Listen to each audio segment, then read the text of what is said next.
Orta Doğu'daki savaş nedeniyle olumsuzlukların yaşandığı, dolayısıyla bu eşer mobil sistemi uygulamasının hemen hükümetten alması piyasayı rahatlatacak. Hem esnaf sanatkarı hem vatandaşımızın fiyatlardaki istikrarını bozacak unsurlar da ortadan kalkmış olacak. Böylelikle piyasalarda pompaya yansıyan fiyatların sübvanse edilmesi çok önemliydi.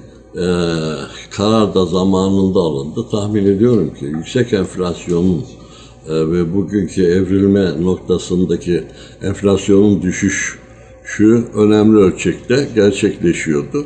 Fiyatlar yüksek, onun için çok hissedilmiyordu.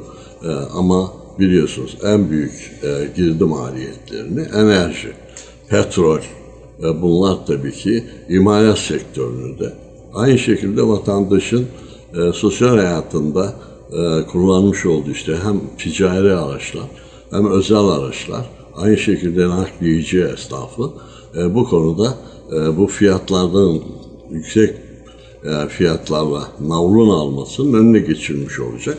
Netice itibariyle bu uygulanacak sistem dahilinde en azından enflasyondaki yükselme evrimi de durmuş olacak. Çünkü hep yapılan bahanede tabii bu gündeme geliyordu. Biliyorsunuz petroldeki zamlar, doğalgazdaki zamlar, aynı şekilde elektrik enerjisindeki zamlar en çok maliyetleri artıran konulardan biriydi. Şimdi bunu tabii esnaf sanatkar olarak da vatandaşın nihai tüketiciye ulaştırma noktasındaki emtiaların fiyatlarının yükselmesini kırmış olacak.